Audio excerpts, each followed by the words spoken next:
Globe T V کی حیرت انگیز ویڈیوز میں آپ کا خوش آمدید۔ دوستو، آج ہم ایسے چہرے کے بارے میں بات کریں گے کہ دنیا بھر میں کروڑوں افراد کا جانا پہچانا چہرہ جس کا نام کسی کو بھی معلوم نہیں۔ آپ نے شاید کبھی بھی دریائے سین کے ایک بے نام خاتون کے بارے میں سنا نہیں ہوگا، مگر اس کی شکل دنیا بھر کے کروڑوں افراد ضرور پہچانتے ہیں۔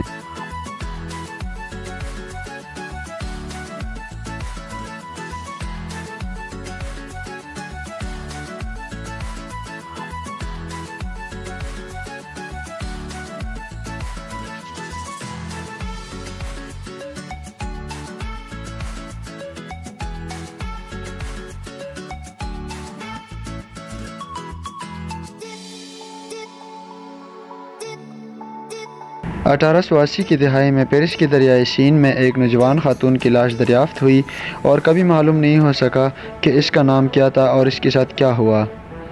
بس یہ خیال کیا جاتا تھا کہ اس نے خودکشی کی اور آج تک اس کی شناخت معلوم نہیں ہو سکی۔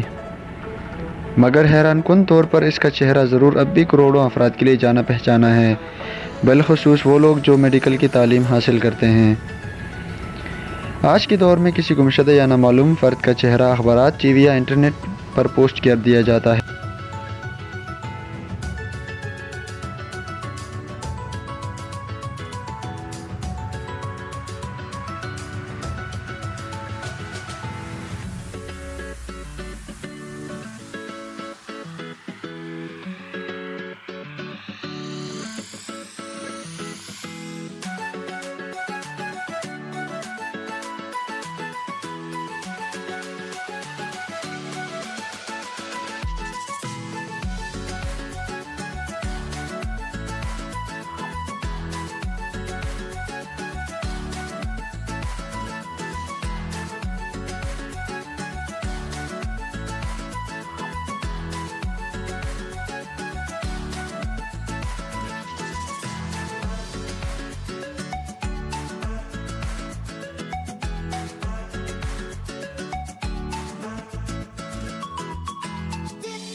مگر 1881 میں فرانس میں ایسا نہیں ہوتا تھا۔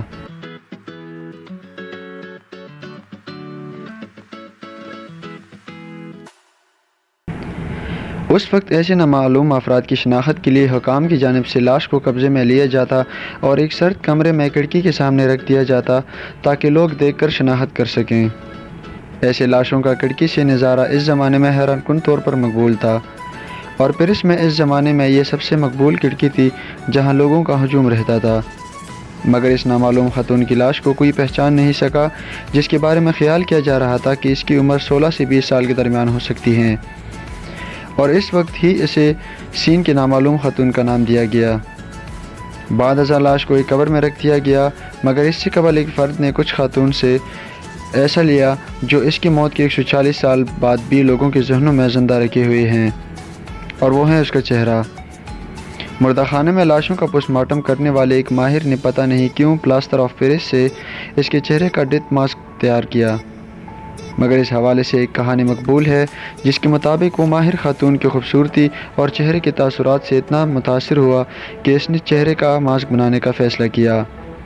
خیر، وجہ جو بھی ہو، یہ فیس ماسک مردہ خانے سے باہر جانے کے بعد بہت زیادہ مقبول ہوا اور عام فروخت کے لیے بھی ایسے ماسک بننے لگے۔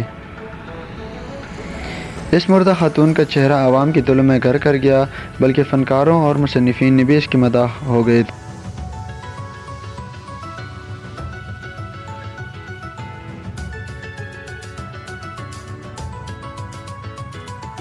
اس سی پی آر ڈول کے لیے سین کے نام خاتون کی کہانیاں لکھی گئی، طالب علم سے ناول کی تحریر ہوئی، یہاں تک کہ اس جواز کا شکل کیسے ہوا بھی ہے یا وہ کس طرح متعدد اثرات دینا سیکھ سکا ہے۔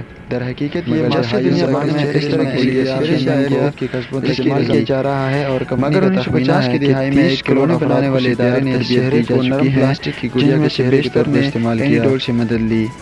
اور اس گڑیا کو ان میں سے ایک کا نام شخص دیا معروف گیا۔ گلوکار مائیکل جیکسن چہرے بھی کے تھے منتخب جنہوں ہونے نے کا اپنے قصہ بھی گانے عجیب و غریب ہے۔ اسموتھ کرمنل میں انہیں 1950 کی دہائی میں میڈیکل کی طالب علموں نے شامل کیا۔ CPR، ویسے یہ جملہ CPR کی تربیت کے دوران بھی استعمال کیا جاتا ہے۔ ریسسٹیشن کورس سیکھنا شروع کیا اس تھا طرح اور سین کے امریکن اس ہارٹ نامعلوم ایسوسی ایشن کے خاتون کا CPR چہرہ کمیٹی اتنے کے برسوں رکن بعد بھی زندہ ہے آرچر گورڈن کو اور ایک اس اندازے اندازے کے کے مطابق مطابق اس اس حوالے سے ایک ڈمی سجی طالب ڈمی علموں پر کو تربیت حاصل غیر کرنے ضروری والوں نے تکلیف دنیا اور بھر کسی میں رضاکاروں لاکھوں کی افراد کی پسلیوں زندگیاں کو نقصان CPR سے کی بچا مدد سے سکتی بچائی ہے۔ ہیں۔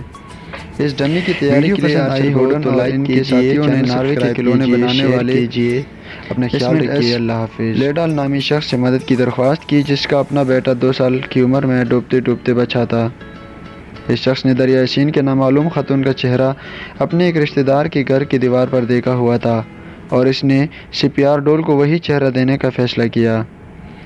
1960 میں اس کے کمپینین نے پہلی CPR ڈمی تیار کی جسے ریسکیو اینی کا نام دیا گیا۔ در حقیقت وہ پہلے بھی گڑیا بناتا رہا تھا جسے اینی کا نام دیا گیا تھا۔